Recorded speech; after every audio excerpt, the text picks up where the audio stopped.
Welcome back. It is JC and Morgan here on the final episode in the month of January of 2024. Championship Sunday has come and gone. We're still talking college football all year long, and we're talking it with the purveyor of Late Josh Kick, the Late Kick podcast, storming the nation, I believe 3 times a week. Josh, you correct me if I'm wrong, but again, Josh also a prestigious member now. He joins the Tim Brandos, the Tom Luganbills of the world, multi-appearances on JC and Morgan. Josh, this is going to change your life. Very few get past the door multiple times, but we welcome you in. It's been too long, and we are more than happy to have you back on the program. How are you, my friend? I'm good. I just worry the attention that comes along with being a multi-time guest on the JC Morgan pod. That's enough to corrupt a lesser man. I hope Yes. I rise above that. We'll see how things go. Yeah, we don't want to see like a behind the music situation back on VH1 where now all of a sudden you turn to a life of debauchery because the fame is just too much for you to handle by being on JC and Morgan twice. So please don't go down that road. It's like an after school special. Stay clean living if you can.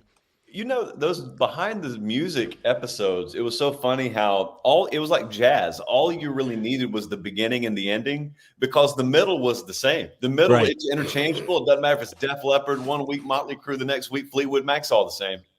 That's right. You're They all right. have the same trajectory, It's the right? same thing. It's the same. Yeah, you just could literally have a template and insert the different. Did Creed go down the bad path? I mean, I like to think Creed was above all that. I think Creed's story is still being written. It's still how I would being put it, written. yeah. The temptation hasn't gotten to Creed just yet, but it's knocking I don't know, on man. the door. Well, I saw the lead singer Scott. What's his name? So I had to go to this Jackal concert one time in Greenville. I had backstage passes. Got to meet Jackal. Not a big Jackal fan. But I'm sitting there in the pregame, or the opening act, and all of a sudden I'm like, that dude, that's kind of sounds like Creed. And I'm like, wait a minute, that's Higher. I'm like, well, they do a fantastic cover of Higher. Well, then they play My Own Prison, and then they keep going on and on and on. And come to find out, it's like that guy's band.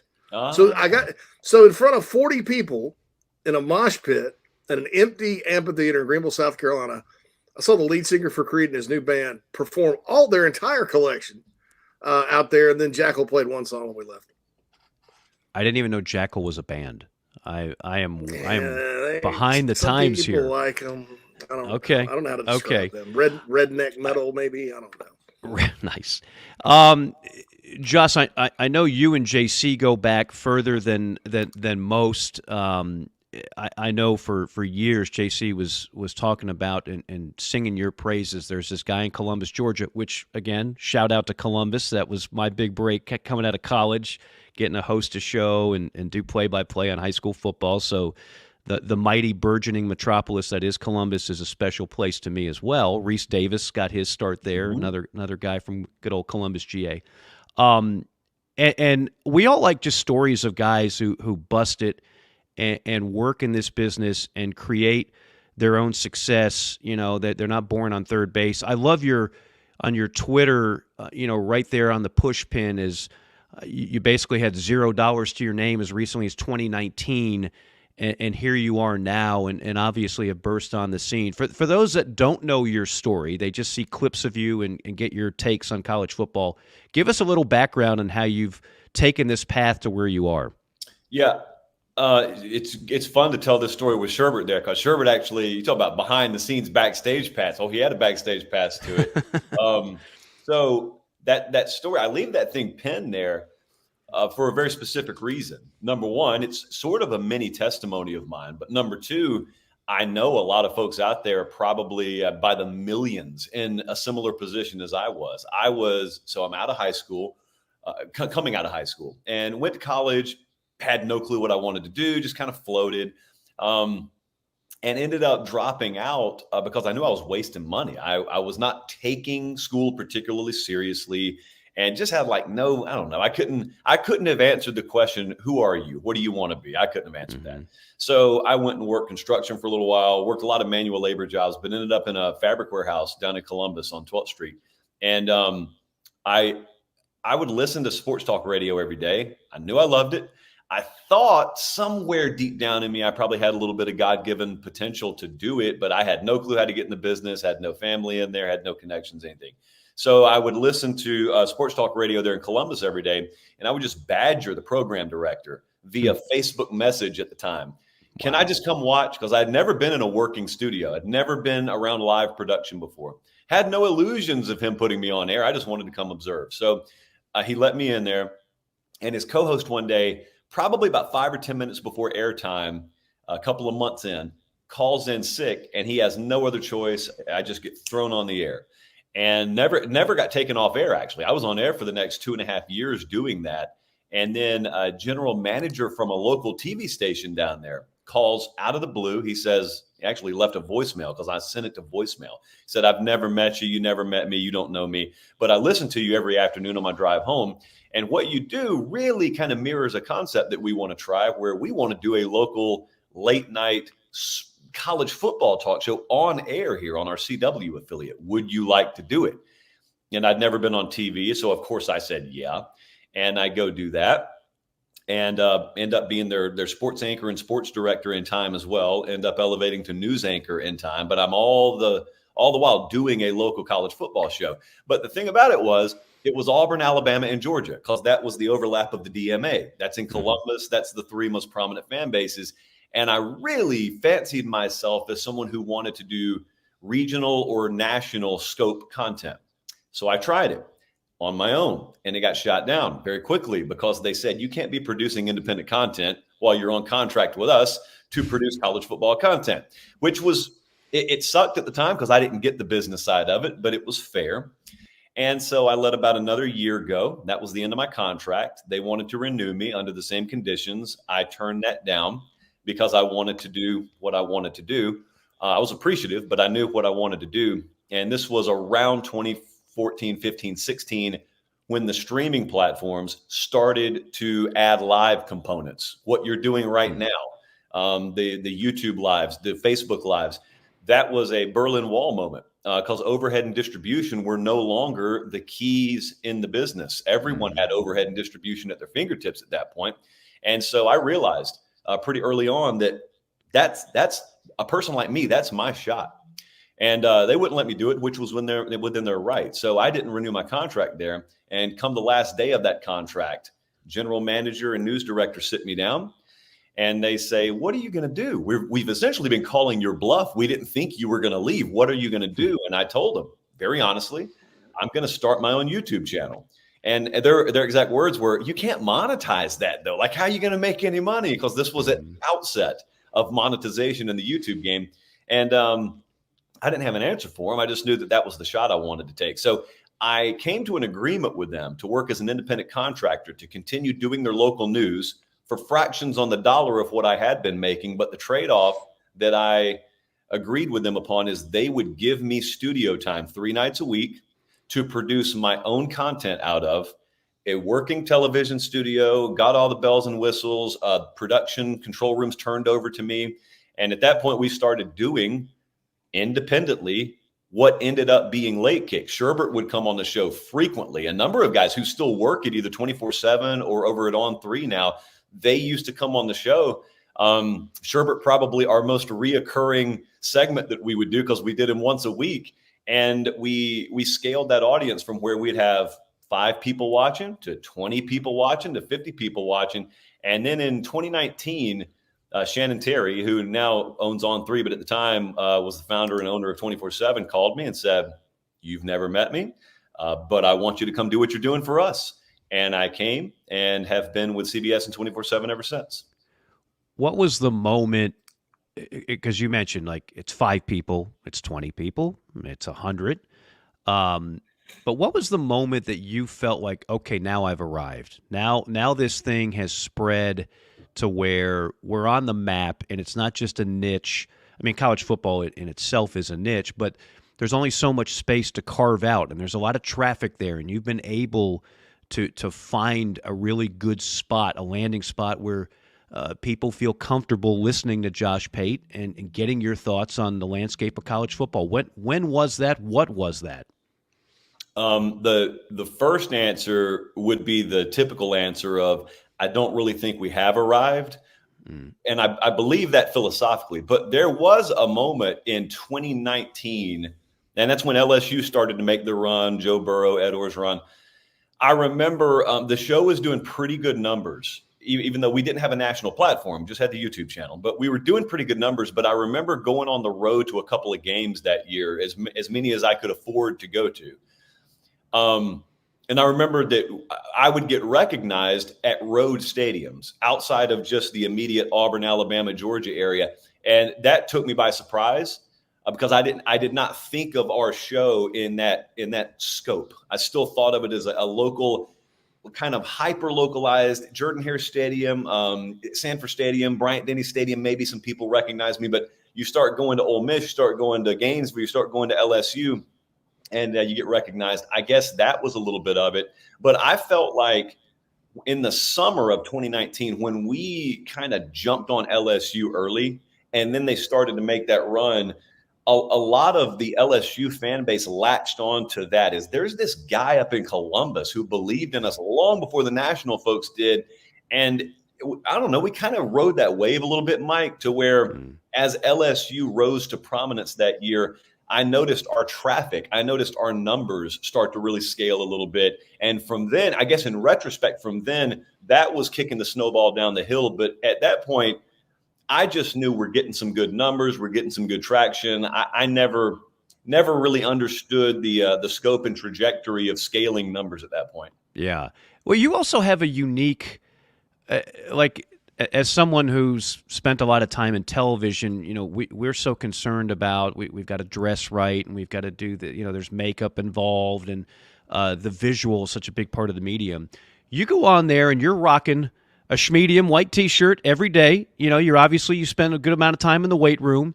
You got the bald head. Bald is beautiful, and it's like, okay, Josh is the same look every time. Like it's a brand name. I know what I'm getting with that brand. And you kind of stand out in that visual universe, which I think is part of the appeal. Am I wrong on that? Yeah, I do that on purpose. Not to stick it to someone, but to prove a point. Because back when I was in local news, obviously you're working on someone else's time there. So you dress however they tell you to dress, and right. You want to be professional. There's a way they want that presented, and I'm fine with that, even if I don't like dressing that way. But I remember. And I still hold this opinion, thinking it is the dumbest thing in the world to have to dress up in a suit to talk about sports. I've right. always thought that. Now, if I'm working for someone else or if I'm on someone else's time, suck it up. You do what you got to do. Mm-hmm. But I remember having a conversation, some heated, respectful but heated conversations with some superiors of mine about that back in the day, about how people aren't tuning. You're not fooling anyone. Like, why are we trying to take this so seriously? I wouldn't go and eat barbecue with my buddies at 1:00 in the afternoon and talk college football. Why am I wearing one when the only difference is there's a camera between me and them? And so I told myself, you can't do it right now because you're not calling the shots. But if you ever get down the road where you can call shots, prove your point. And so I go above and beyond. Not only am I going to dress down, I'm going to wear the exact same white T-shirt every single time we're on air to prove that, look, we're going to do numbers anyway. It turns out it didn't really matter. All the bells and whistles didn't matter. It's the content that people are attracted to, not how much your wardrobe costs. Right. What is the brand name of that T-shirt? Amazon Essentials. That's fantastic.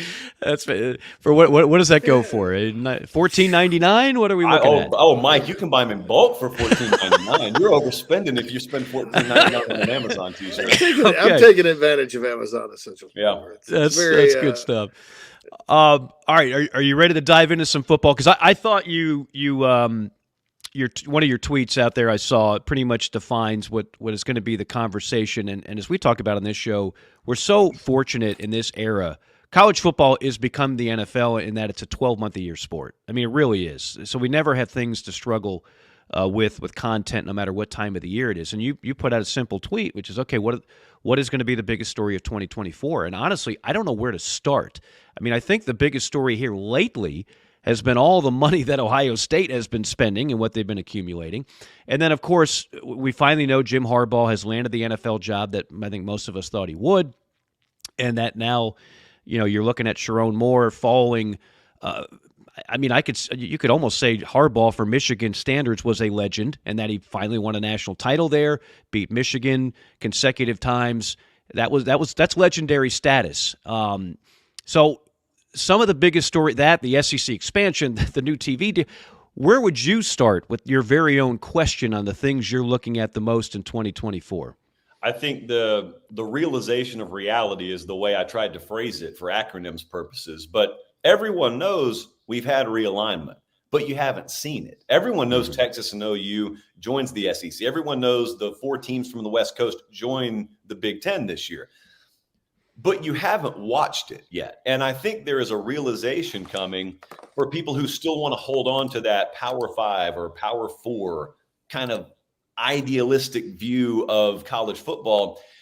They're eventually going to have to face the reality that, wow, like by week 7 of this year, it's going to be so crystal clear to everyone. There is a gulf. There's not a ditch. There's not a gap. There's a gulf between the quality and depth of these 2 conferences and everyone else. So that then gets parlayed into the next thing that I think is going to be a harsh realization. And that is for a lot of folks who wanted college football playoff expansion, realizing what expansion actually means. And I'm not talking about the should we go to 4 or 8 or 12. I mean, given the 12-team field, the format, the devil in the details, I think is where a lot of folks who supported expansion are going to be caught really off guard when they all of a sudden realize if they don't change the auto bid format, you've got a 6-6 format here. You've got, by your own admission by this point, 2 power conferences out there in the SEC and Big Ten. Mike, that means we got 4 more auto bids to give away before we ever even talk about the next best team in the Big Ten or the SEC. And even in the former landscape of college football, I thought auto bids were ridiculous. But in the future landscape of college football, you're talking about a minimum, given the current format, of 2 G5 teams making the playoff in a world where the term G5 is infinitely more watered down than it was in the old format. And here's the real kicker, if that doesn't already get you, they don't have to be ranked in the top 12.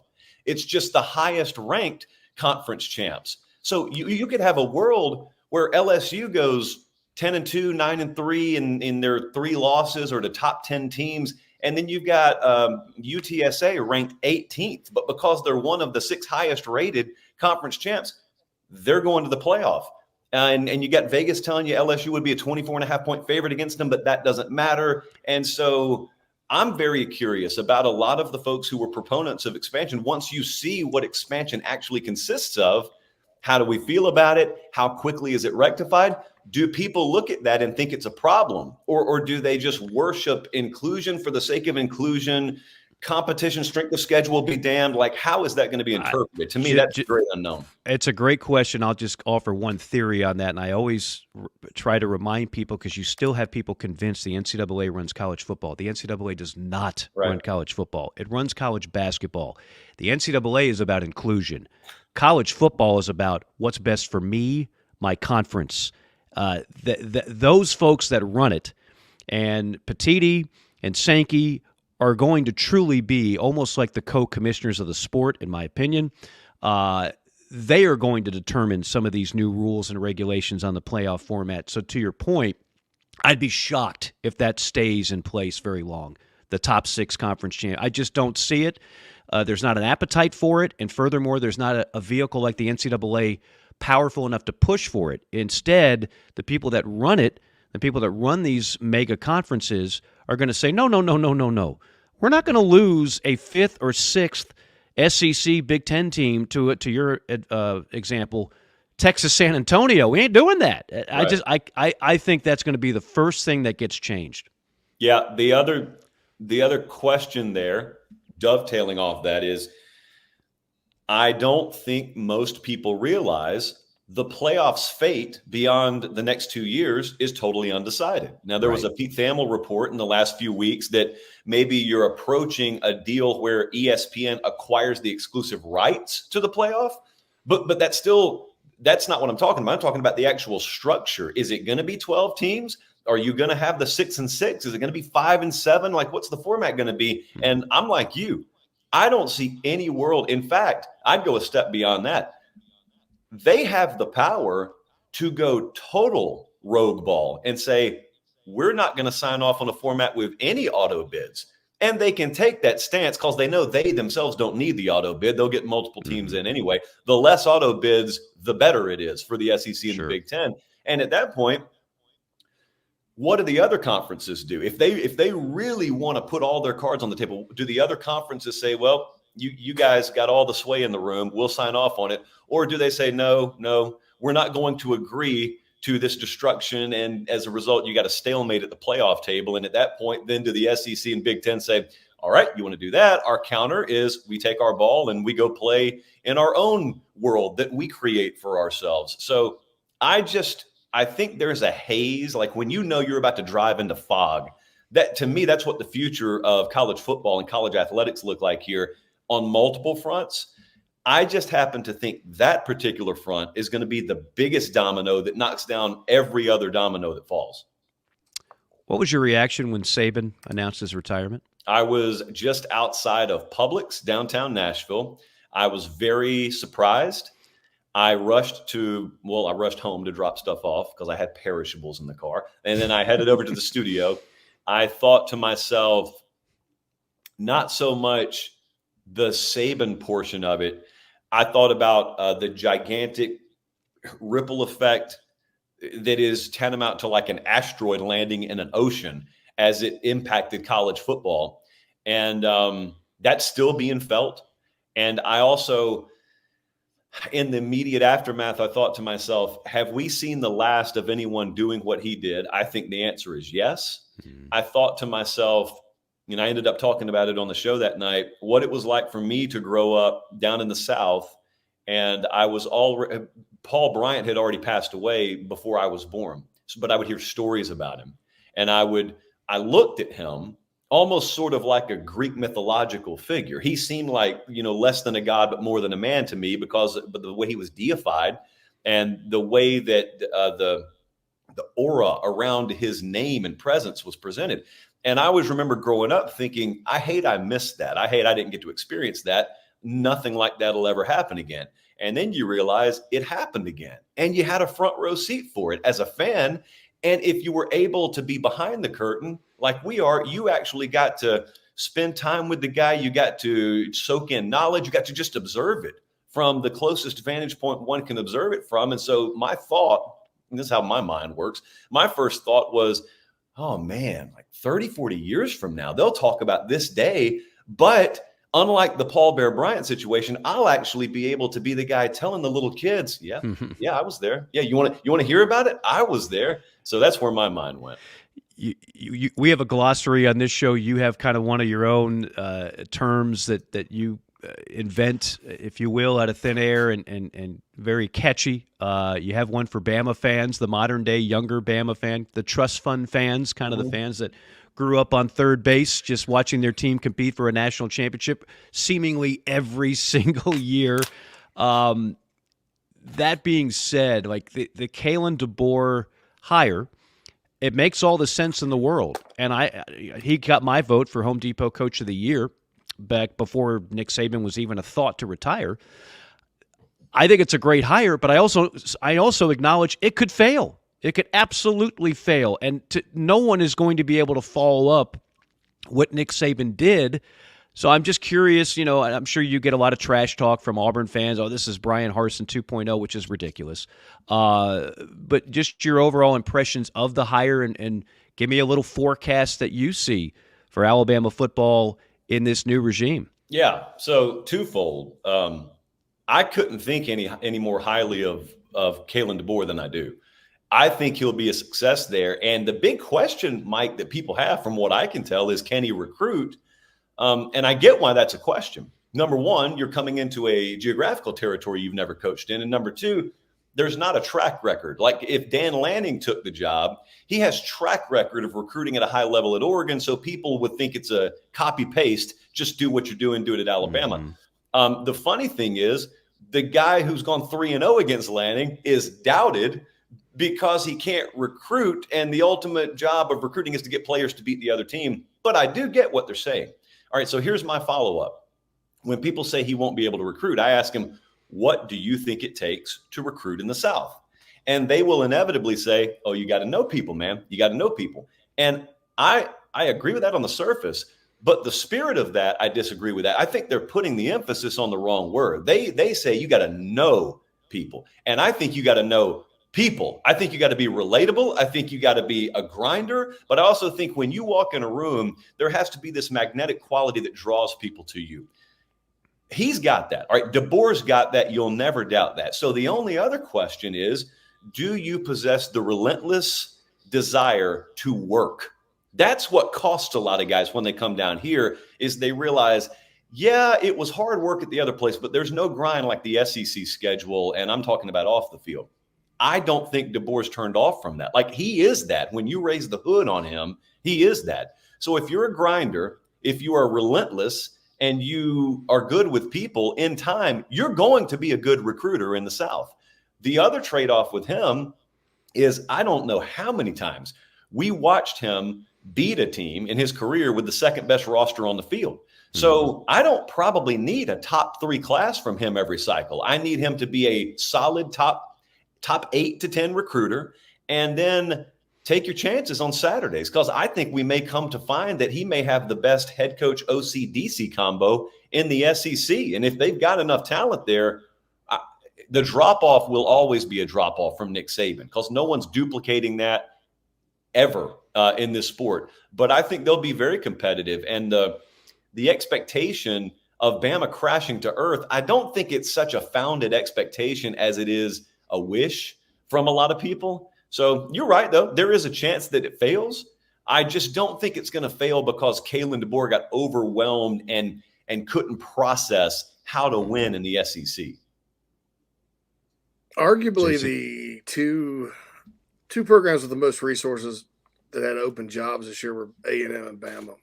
It's interesting because you mentioned recruiting, and that is a big part of it. But they both hired guys like Elko. If you're just talking pure football coach, they can go anywhere in the country and win. It seemed to me like that was more of a focus. And I said that. I said A&M needs to go hire a football coach. To heck with everything else.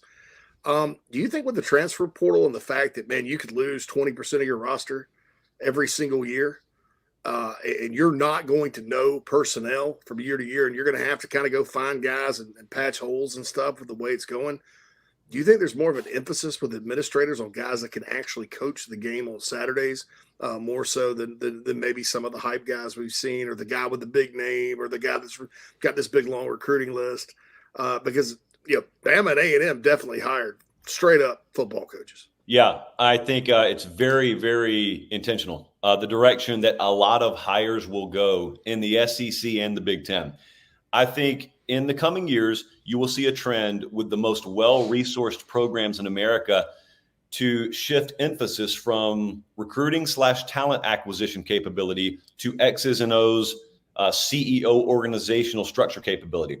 The reason is not because they think talent isn't important anymore. They just think that's more transactional now. If you've got deep pockets, to call it like it is, they think there's not a ton of talent and skill in just going and buying a roster. If you can afford it, you can afford it. And if you can't, you can't. But if we can afford it, it's not, it's not calculus. It's ABC 1, 2, 3. We're going to go buy guys. At that point, we get them on campus. The edge we can give ourselves is we can out-scheme you on Saturday. Now, you know as well as I do, in the South forever, the saying has been totally inverted.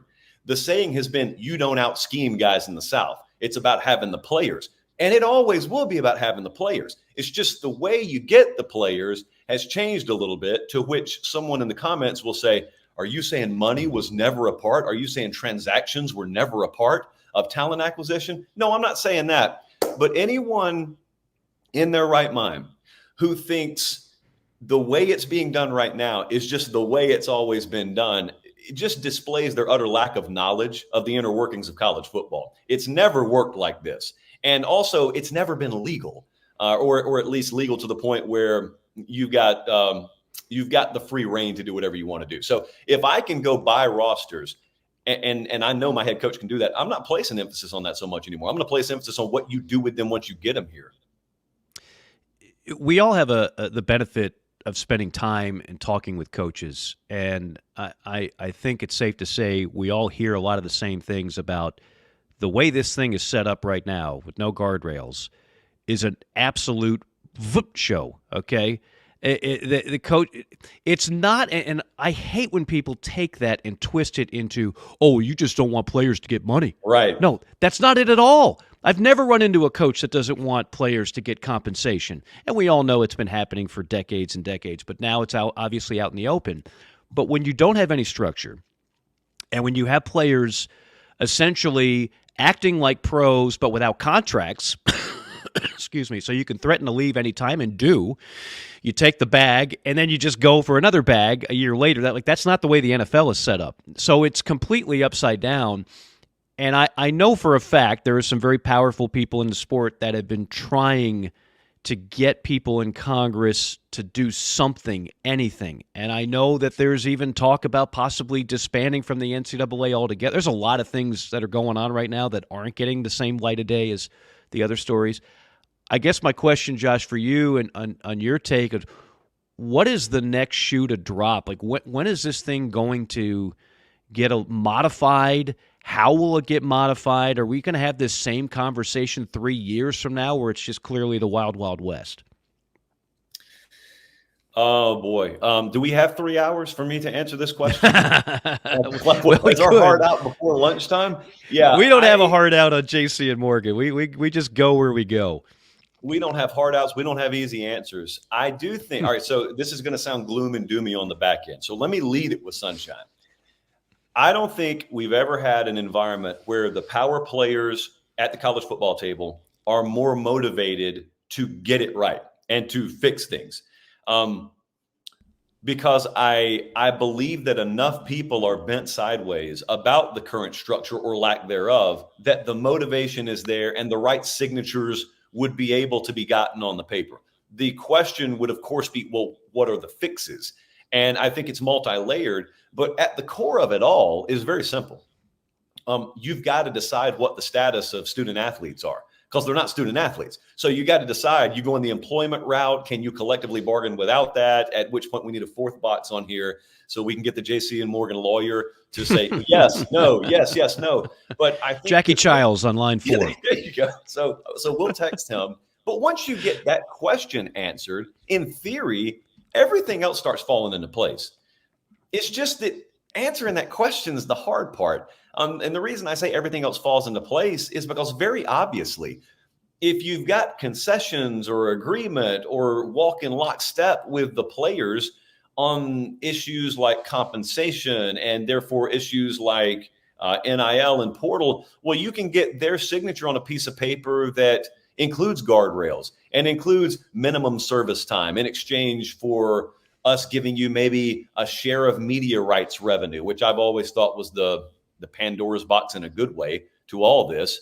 I do think in the very near future, there will come a time where if Mike Morgan or JC Shurburtt or Josh Pate sign a scholarship to play linebacker at Purdue or to be a wide receiver at South Carolina, I know just by nature of me being a scholarship athlete at that school, there is a minimum amount of money I'm guaranteed from a revenue sharing perspective. Now, what I get on the NIL market above and beyond that, it's up to me.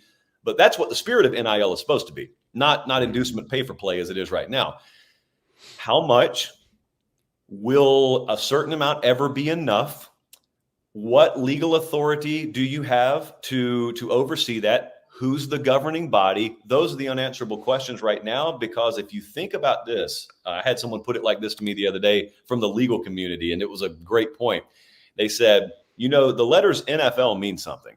The letters NBA mean something. NHL, WWE, UFC, they are sports or sports entertainment, but they are also organizations. They also have a front office with an address and a governing board and a commissioner. The letters CFB don't mean anything. They don't have any of that. If I were to send a letter to college football, where would I send it? It would just get returned to sender.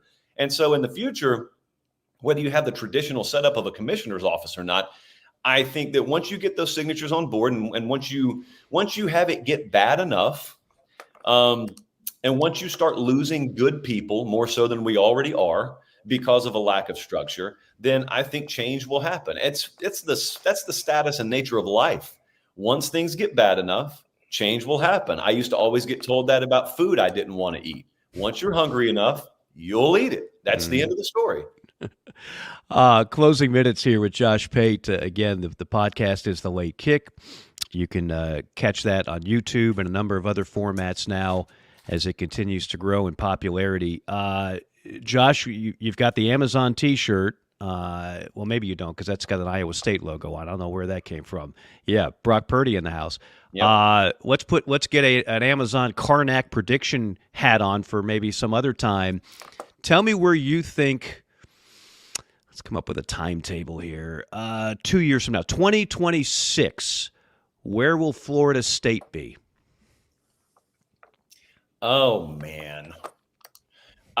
So I don't know if it'll be by 26, but I think by 26, the news will have happened that they are headed somewhere other than the ACC.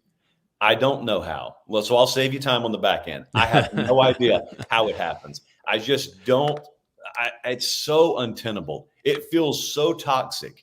You've got them trying to get out, and you got the conference saying, no, you can't get out. And by the way, if you keep talking, we're going to punish you punitively more for even wanting to get out. It feels like a circus animal. And at some point, man, that's a lion. If it really wants to break free, it's going to break free. What worries me is being right on a prediction I had about 2 years ago, which was at the time talking about the Pac-12. But I thought the environment's ripe for private equity to get involved in college football. And I thought at the time it would be in a sense that someone would come in and in a roundabout way purchase the Pac-12. It turns out no one did that, but I think someone may very well do it to a program like Florida State because it's possible, Mike, if you want to go buy the New York Giants, technically there's a path to do that. You can't buy a college football team, but really you can. You know, Phil Knight owns Oregon, but he doesn't own Oregon. T. Boone Pickens owned Oklahoma State. He didn't own Oklahoma State. Someone with more self-serving interests, you know, Josh Pate Entertainment, if I had billion-dollar backing, I could go and bankroll Florida State. And in turn, I could have ad placement run during their broadcast. I could have ad placement in their stadium. I could get all kinds of return on that investment because I could use them essentially as a marketing and advertising vehicle for myself. No one's done that yet. It doesn't mean someone won't do it. I would prefer that we not have to go that route, but I fear we probably will go that route. And the reason I say I fear it is not because I don't want Florida State to have all the freedom in the world.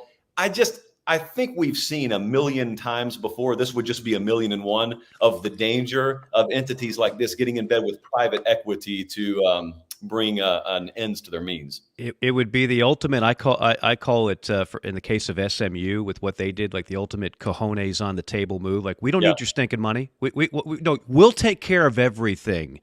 You just let us in the league, and financially we got this. That's what SMU did. And I wonder if Florida State has enough in the coffers to circumvent everything else and just say, yeah, no, we don't need an equal piece of the pie. They're not going to get that. And we'll go ahead and pay the fines and everything else with grant and rights. Do they have that kind of money the way SMU just pulled that off to get into the ACC? I think that's going to be really intriguing. We'll end on a light note here, Josh. We do a little thing called Five or Dimer. A rewatchable movie, a remote dropper. If you've seen it at least 5 times, you know it's a $5, 10 or more dimer. Sometimes it's even a Ben Franklin. I put Jaws, Shawshank Redemption in that list. Twister. You're a movie guy. You got a couple of dimers for us?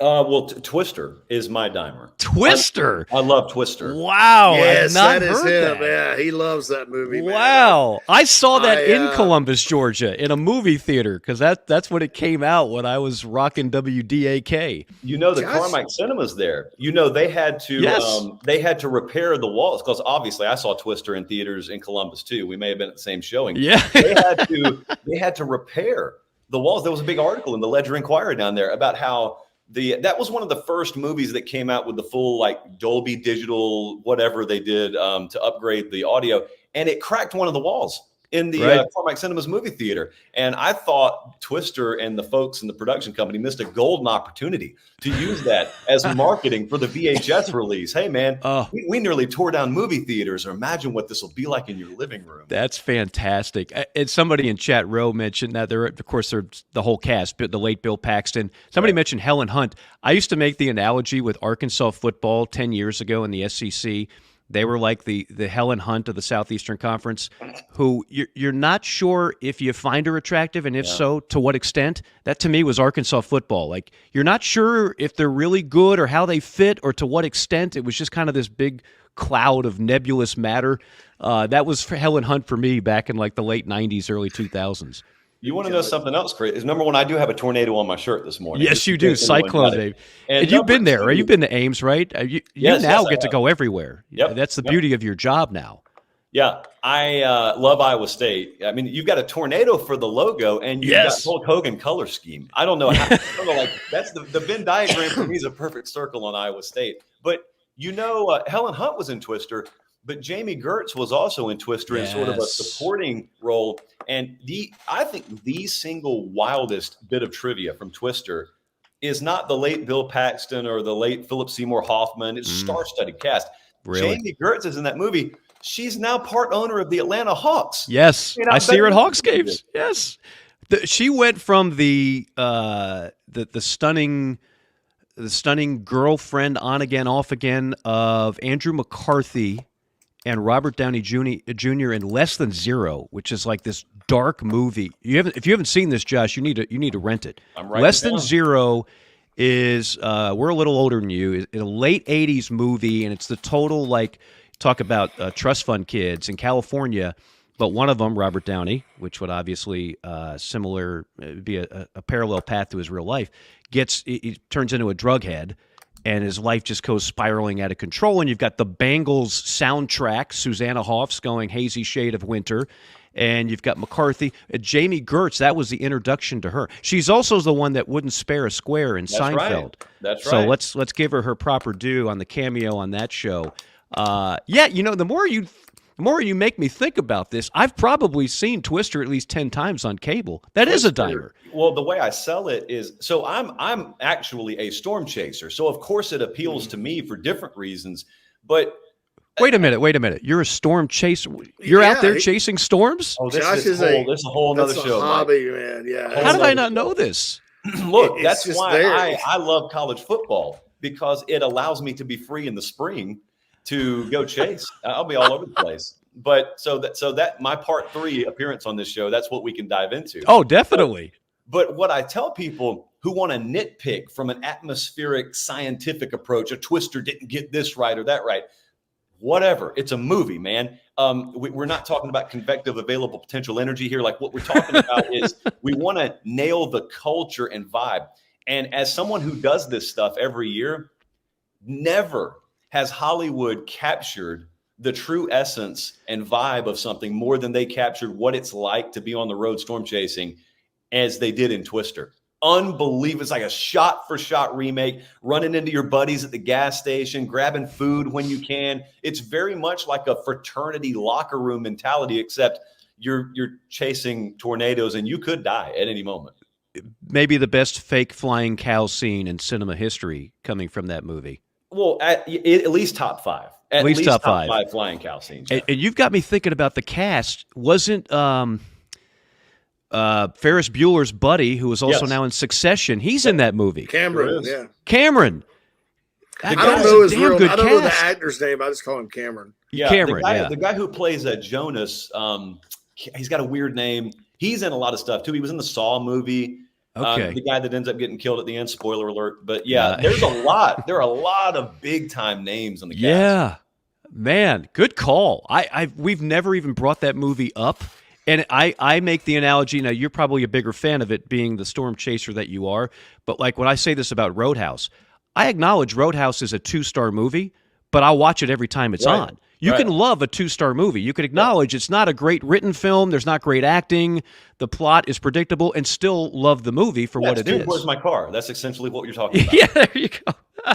I can't think of a better note to end it on. Josh, again, and I know this certainly comes from JC because you guys go way back.